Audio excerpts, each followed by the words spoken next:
ജമ്മുവിൽ ഉന്നതതല യോഗം ചേർന്ന കേന്ദ്ര പ്രതിരോധ മന്ത്രി രാജ്നാഥ് സിംഗ് പ്രളയബാധിത മേഖലയിലെ ദുരിതാശ്വാസ പ്രവർത്തനങ്ങൾ വിലയിരുത്തി.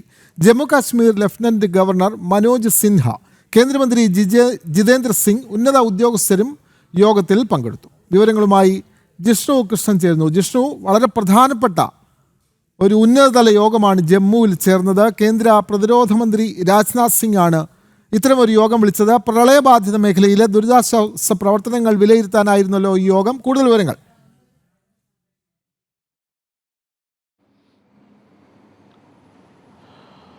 വിനോദ, ജമ്മുവിലുണ്ടായിട്ടുള്ള പ്രകൃതി ദുരന്തം, അതുമായി ബന്ധപ്പെട്ട് നടക്കുന്ന ദുരന്ത നിവാരണ പ്രവർത്തനങ്ങൾ, ഒപ്പം ദുരിതാശ്വാസ പ്രവർത്തനങ്ങൾ, രക്ഷാദൗത്യം, ഇതുമായി ബന്ധപ്പെട്ട വിലയിരുത്തുന്നതിനാണ് കേന്ദ്ര പ്രതിരോധ മന്ത്രി രാജ്നാഥ് സിംഗ് ജമ്മുവിൽ ഉന്നതതല യോഗം വിളിച്ചു ചേർത്തത്. ജമ്മുവിൽ രാജ്ഭവനിൽ ചേർന്ന യോഗത്തിൽ ജമ്മു കശ്മീർ ലഫ്റ്റനന്റ് ഗവർണർ മനോജ് സിൻഹ, കൂടാതെ ജമ്മു കശ്മീരിൽ നിന്നുള്ള കേന്ദ്രമന്ത്രി ജിതേന്ദ്ര സിംഗ്, മറ്റ് ഉന്നത ഉദ്യോഗസ്ഥർ, സൈനിക ഉദ്യോഗസ്ഥരും യോഗത്തിൽ പങ്കെടുത്തിട്ടുണ്ട്. നിലവിൽ കിഷ്ത്വാർ, കത്വ മേഖലയിൽ നടക്കുന്ന ദുരിതാശ്വാസ പ്രവർത്തനങ്ങൾ ഈ യോഗത്തിൽ വിലയിരുത്തിയിട്ടുണ്ട്. അവിടേക്ക് കൂടുതലായി നൽകേണ്ട സഹായം സംബന്ധിച്ചും യോഗത്തിൽ വിലയിരുത്തലുണ്ടായിട്ടുണ്ട്. കിഷ്ത്വാർ മേഖലയിൽ മേഘവിസ്ഫോടനത്തിലും മിന്നൽ പ്രളയത്തിലും 60-ലധികം മരണം റിപ്പോർട്ട് ചെയ്തു. 160-ലധികം ആളുകൾ പരിക്കേറ്റ് ചികിത്സയിലുണ്ട്.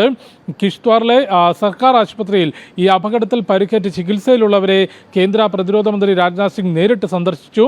അവിടെ ഡോക്ടർമാരുമായി കൂടിയാലോചന നടത്തി. പരിക്കേറ്റവർക്ക് മികച്ച ചികിത്സ ഉറപ്പാക്കാനുള്ള ക്രമീകരണങ്ങൾ ഇതിനോടകം തന്നെ നടത്തിയിരുന്നു. പരിക്കേറ്റവരുടെയെല്ലാം ആരോഗ്യനില തൃപ്തികരമാണ് എന്ന് ഈ യോഗത്തിൽ വിലയിരുത്തിയിട്ടുണ്ട്. കിഷ്ത്വാർ മേഖലയിൽ ഇപ്പോഴും സൈന്യവും ദേശീയ ദുരന്ത നിവാരണ സേനയും CRPF-ഉം CISF-ഉം തുടങ്ങി സംയുക്ത സേനയുടെ രക്ഷാദൗത്യം പുരോഗമിക്കുന്നുണ്ട്. ഒപ്പം അവിടെ പരിക്കേറ്റവരെ പുനരധിവസിപ്പിക്കുന്നതിനും മേഖലയിലെ നിർമ്മാണ പ്രവർത്തനങ്ങൾ, അവിടെയുള്ള കെട്ടിടങ്ങൾ, തകർന്ന കെട്ടിടങ്ങൾ പൂർത്തിയാക്കുന്നതും ഉൾപ്പെടെയുള്ള പ്രവർത്തനങ്ങൾ പുനരാരംഭിക്കുന്നതിനുള്ള ആലോചനകൾ നടക്കുകയാണ്.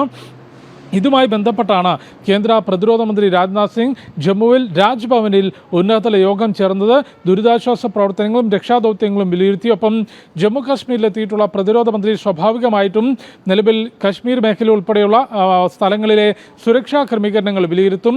അതിർത്തി മേഖലകളിൽ കഴിഞ്ഞ ആഴ്ച സൈന്യത്തിൻ്റെ നേതൃത്വത്തിൽ പ്രത്യേക അഭ്യാസ പ്രകടനവും നിരീക്ഷണവും നടന്നിരുന്നു. അതിർത്തി മേഖലയിലെയും അല്ലാതെയും സുരക്ഷാ ക്രമീകരണങ്ങൾ വിലയിരുത്തും. ഒപ്പം പ്രതിരോധ മന്ത്രിയുടെ സന്ദർശനം ഏറ്റവും കൂടുതൽ പ്രാധാന്യം നൽകുന്നത് കിഷ്ത്വാറിലും കത്വയിലും ഉണ്ടായിട്ടുള്ള പ്രകൃതി ദുരന്തങ്ങൾ, ദുരന്ത മേഖലയിൽ നടക്കുന്ന ദുരിതാശ്വാസ പ്രവർത്തനങ്ങൾ ഏകോപിപ്പിക്കുന്നതിനും അവിടെ കേന്ദ്രത്തിൻ്റെ ഭാഗത്തുനിന്ന് കൂടുതൽ എന്ത് സഹായം, എന്ത് ഇടപെടൽ ഉണ്ടാകണം എന്നത് സംബന്ധിച്ച കൃത്യമായ വിലയിരുത്തൽ നടത്താനും അത്തരം ദുരിതാശ്വാസ പ്രവർത്തനങ്ങൾക്ക് ഏകോപനം നടത്തുന്നതിനുമാണ് പ്രതിരോധ മന്ത്രി ജമ്മു കാശ്മീരിൽ എത്തിയിട്ടുള്ളത്. കിഷ്ത്വാറിൽ അപകടത്തിൽ പരിക്കേറ്റവരെ പ്രതിരോധ മന്ത്രി നേരിട്ട് സന്ദർശിക്കുകയും ചെയ്തു.